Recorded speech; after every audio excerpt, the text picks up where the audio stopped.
going on, Husker Gang? This is Ethan Bice. This is 4 Hours to Lincoln. I got a fantastic little show for you today. But before I start, smash that subscribe button if you would, if you like my content, which is just me here blabbering about Husker sports almost every day. It's something I like to do. I try to do a daily dose of Husker news that pops up, but I like to recap and preview things as they lie.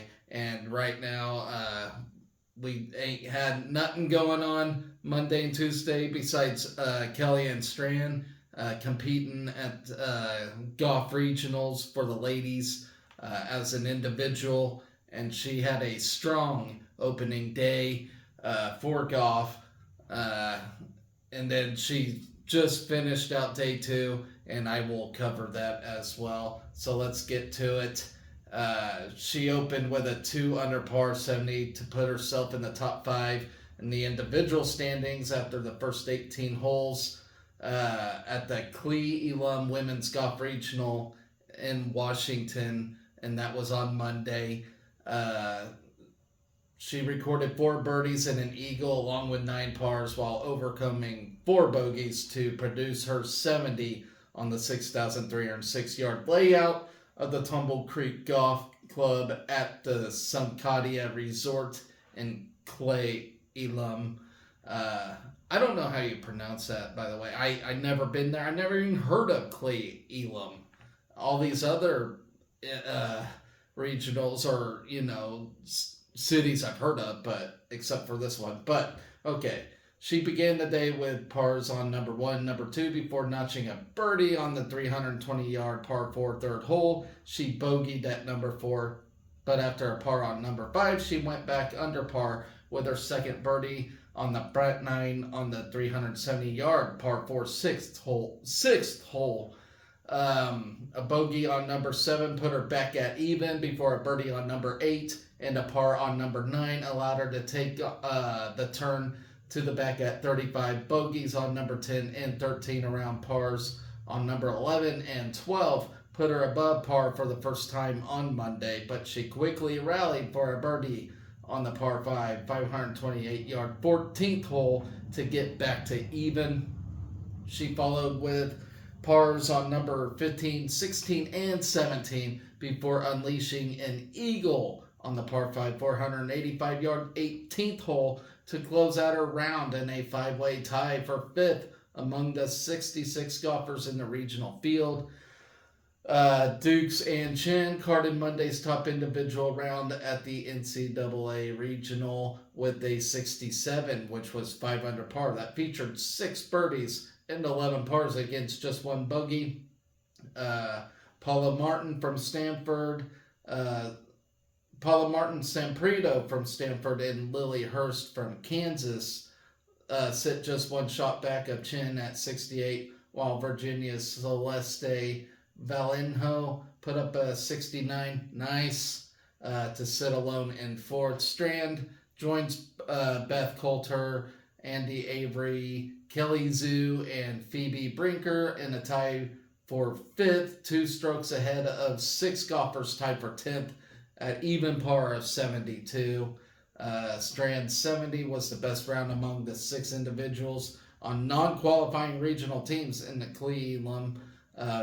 Colorado's Sabrina Iqbal is tied for 44th at 77, while her Colorado teammate Morgan Miller and San Francisco's Rihanna Mission are tied for 51st at 78.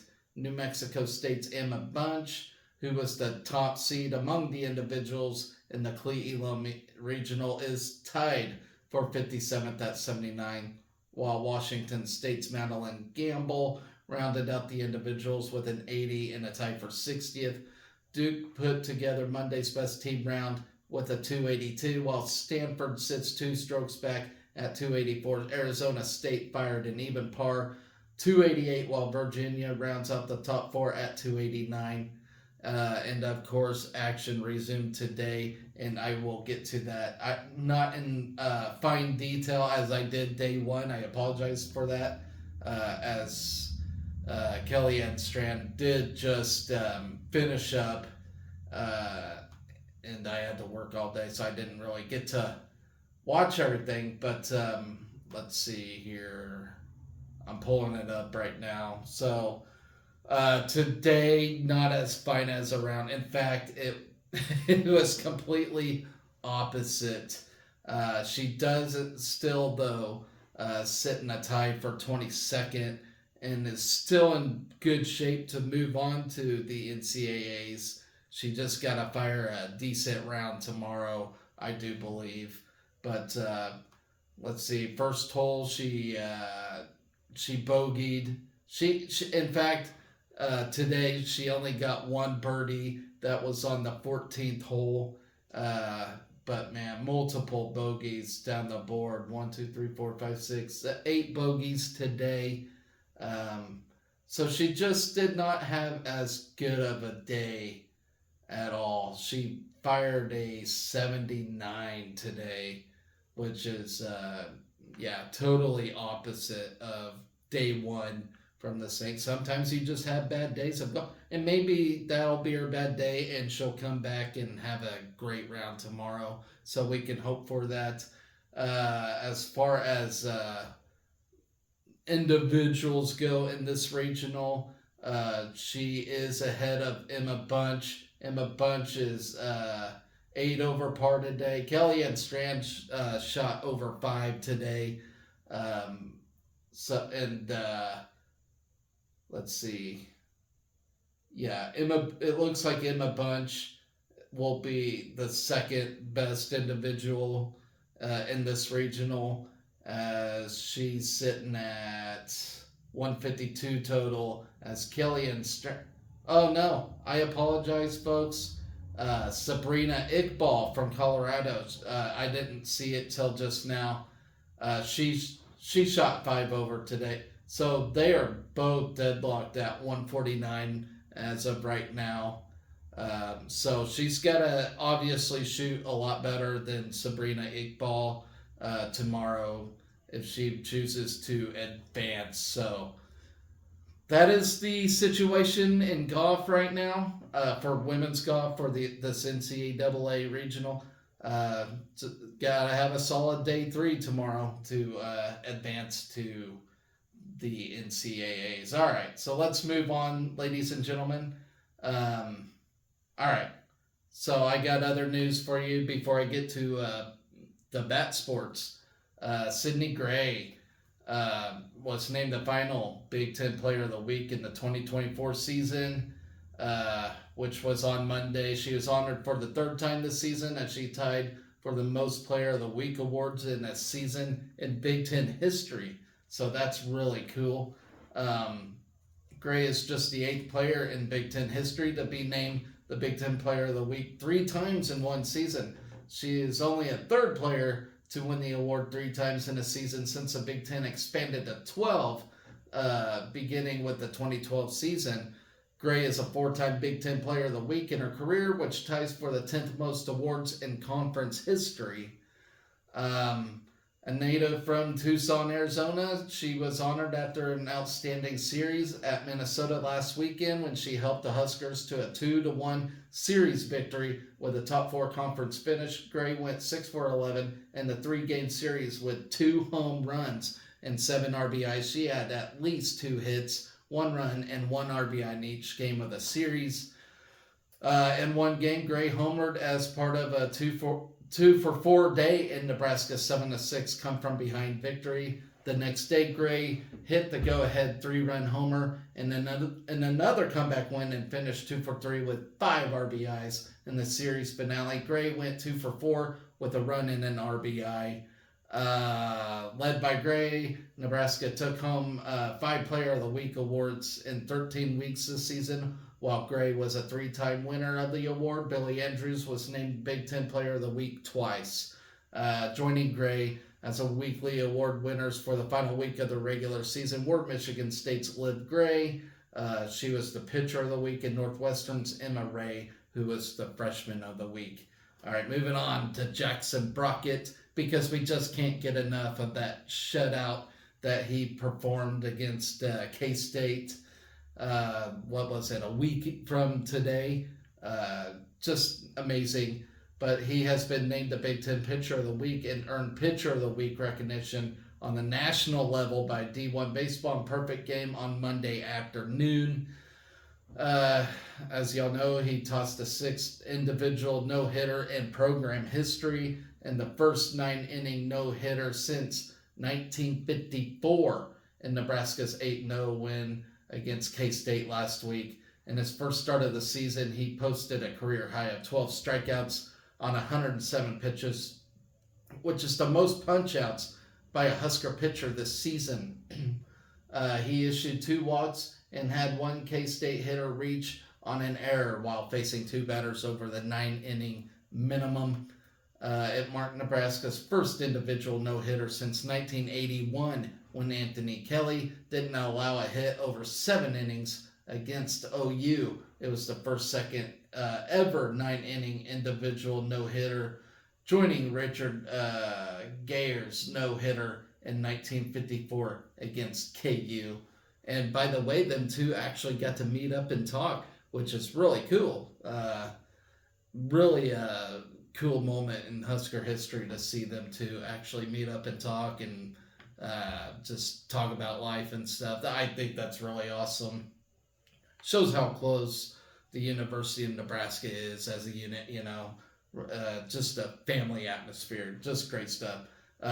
Brockett's recognition from the conference is the third for Nebraska's pitching staff this season, after Brett Sears and Mason McConaughey earned a weekly accolade in back-to-back weeks earlier this season. So awesome stuff. In other news, now I did not know this, but Peter Kobelt for men's tennis, he was the interim coach this season. I had no idea he was just the interim, but they just named him as head coach on Monday, which is awesome. I think it's well deserved. He is now the 12th head coach of the men's tennis team, as athletic director Troy Dannon announced. Really cool for Troy to acknowledge and recognize what he did as coach. You can all say, well, their record ain't that great. Well, it's better than it has been in the past, and just absolutely mind-blowing performances, beating some big-time players this year. Kobelt served as the interim head coach this season, leading the team to one of the best seasons in Nebraska history. He accomplished the best record by a first-year head coach in program history, obviously, leading the Big Red to a 17-10 record. The feat of 17 single-season wins was a program best since 1990. And Kobelt led the Huskers to the first Big Ten tournament semifinals in school history. A successful collegiate tennis athlete himself, Kobelt led junior Calvin Mueller to claim the 2023 Big Ten Singles Individual Championship. Mueller also earned a 27-12 singles record, which notches him at number 5 in program history for most singles wins in a season, and was named to the All-Big Ten first team. Let's see here. There's quotes by other people here. Prior to his role as interim head coach, the Ohio State alum served as an assistant coach at Nebraska for the 2022-23 season. Kobelt helped the team reach an Intercollegiate Tennis Association season high ranking of 45th and stayed in the top 50 rankings for much of the 2022-23 season. Let's see. Before coming to Nebraska, Kobelt served as the volunteer assistant coach at Kentucky for 2 seasons, helping the Wildcats finish as the 2022 NCAA runner-up and a number 7 national ranking. He was responsible for implementing the double strategy and on-court fitness for the entire team, and coached the number 1 ranked ITA player Liam Draxel to the semifinals in the 2021 NCAA men's singles competition. Kobelt played collegiately and professionally on the ITF and ATP men's professional tours. He peaked with the number 332 singles and number 378 doubles ranking. Cobelt was a tennis standout at Ohio State, finishing his career as one of the most successful men's tennis players in school history. He led Ohio State to its first NCAA National Indoor Team Championship in 2014 and was selected as the 2014 ITA National Indoor Championships Most Outstanding Player. During his career, he held the ITA #1 singles ranking and the #2 doubles ranking. So this guy knows tennis, and he is unbelievable, ladies and gentlemen. So it's awesome to have him while we do. Obviously, I think one of these days Ohio State will snatch him up, but maybe not, because they're doing pretty well themselves, being #1 in the country. So who knows where Cobelt. Well, I really do hope he gets a raise, a healthy raise, and try to keep Ohio State out of talks with him, because I could see that coming one of these days. The way collegiate athletics moves around, be good to keep hold of him. All right, so let's get to our previews, ladies and gentlemen. I'm going to start with softball, Big Ten tournament time. I can't believe it's here already. It's just crazy, but they begin postseason play this week when they travel to Iowa, which is hosting the 2024 Big Ten softball tournament. The Huskers ended the regular season, as you all know, 29-22, and finished fourth in the Big Ten Conference with a 12-9 record. They earned the #4 seed and a first-round bye for this tournament. They will open play on Thursday at 1:30 p.m. in a quarterfinal matchup against either #5 seed Minnesota or #12 seed Illinois. So no matter who we match up against, it's going to be tough. Northwestern, I really thought was going to end the season on top, #1. They actually swept us. So hold your phones, ladies and gentlemen. It's going to be a tough quarterfinal. I mean, yeah, Illinois is seeded #12, but if they have the capability of beating Northwestern, then yeah, either way, you got a good team in this quarterfinal. All right. Nebraska has had success at the Big Ten tournament since it was brought back in 2022. Following a 2-year absence due to the pandemic, of course, the Huskers won the 2022 Big Ten tournament and made the semifinals at last year's tournament. Nebraska and Northwestern are the only teams who have made the Big Ten tournament semis each of the past 2 years. But this year, that ain't going to happen. One of them's going to be out of it. All right. Nebraska has won 10 conference tournaments in school history, including 6 in the Big 8, 3 in the Big 12, and 1 in the Big 10. The Huskers have made the championship game 15 times in their 39 all-time conference tournament appearances in program history, including 2 championship game appearances in their first 9 Big Ten tournaments. Every game of this season, of this Big Ten tournament will air live on Big Ten Network, so you shouldn't have to stream necessarily to get it. And Nebraska is also seeking its 30th win, which would be the 24th time Rhonda Revelle has led Nebraska to 30 wins in a season. So it'll be a tough 30th win for sure. All right. Now, switching gears to baseball, they take on South Dakota State tomorrow for a non-con matchup. We only got 2 regular weeks left for baseball, so time is just flying by, ladies and gentlemen. All right, so through 21 all-time meetings, Nebraska holds an 18-3 advantage over South Dakota State in the all-time series. Hopefully it's 19-3 after tomorrow. The Jackrabbits visited Lincoln last season and came away with the 8-3 win over Nebraska. Still can't get that taste out of my mouth. First 9-inning no-hitter since 1954. Like I said, ladies and gentlemen, Jackson Brockett last week in his I hope we bring him back just because it was fun to watch him. Um, Middle third production boosting the Big Red. They have been successful the second time through the lineup on the mound, and then the batter's box, outscoring opponents 140 to 64 in the middle third innings this season.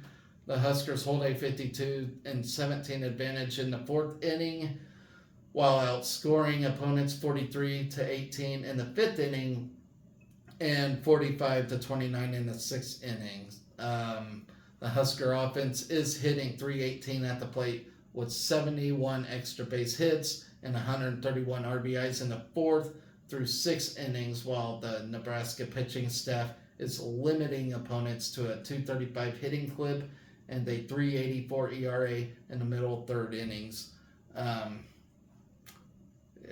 can say all that, but our non-con overall record has not been too kind to us this year. Thankfully, we got a great weekend lineup, doing enough to keep us in Big Ten contention. Efficient running game for the Nebraska offense with 79 stolen bases on the season. Nebraska has recorded the most swipes in a season since compiling 85 steals in 2006. The Huskers have been stealing bases with high efficiency this season, recording the 8th highest success rate by a Husker offense since 2000. It's really hard to believe just because of our record, but our record still isn't bad, but it certainly could be better. Sanderson's early impact at the collegiate level has been pretty good. He leads the Huskers with a .352 batting average, along with 3 doubles, a triple, 3 home runs, and 16 RBIs across 38 games, including 27 starts. He reached base in a team-high 18 straight games and is hitting .353 with 5 extra base hits and 7 RBIs over that span. Sanderson has reached base at a .508 clip this season for the Huskers, which ranks 30th in the nation and 3rd in the Big Ten Conference. Bats in the Nebraska lineup have been pretty good. Tyler Stone is batting .404 with an OPS of 1.131 at home for the Big Red, while Ben Columbus has posted a .320 average this season with 4 doubles, 5 home runs, and 23 RBIs. Dylan Carey has hits in 12 of his last 17 games and ranks second on the Big Ten with the Big Red with 13 doubles, raising his batting average from .236 to .265 over that span. Cole Evans is hitting .282 with 9 doubles, 4 home runs, and 36 RBIs, while Rhett Stokes holds a .321 batting average with 9 doubles, a home run, and 13 RBIs. Garrett Englum has reached base in 7 of his last 11 games, hitting .268 this season with 6 doubles, 2 homers, and 22 RBIs. Josh Overbeek is batting .286 with 7 extra base hits, 14 RBIs, and 31 runs scored. So Huskers in the pen. Ron Sanders has a .277 ERA for the Huskers across 13 innings with a pair of saves, allowing just 4 earned runs this season. Kyle Perry's 20 relief appearances lead all Nebraska relievers as the seniors 1-1 with a .551 ERA and a career high tying 3 saves. Evan Force is limiting opponents to a .150 batting average this season, posting 14 strikeouts over 11.2 innings of work. Kyle Fralick has appeared in 15 games for the Huskers, punching out 16 batters while issuing just 3 walks across 16 innings. Tucker Timmerman leads all Nebraska freshmen with 14 relief appearances, tossing 15.2 innings for Nebraska. And that is going to do it for my previews. That's going to do it for my show, ladies and gentlemen. Like I said, if you like the show, if you like my content, hit that subscribe button, smash that like button, And always remember to be excellent to each other. Go Big Red.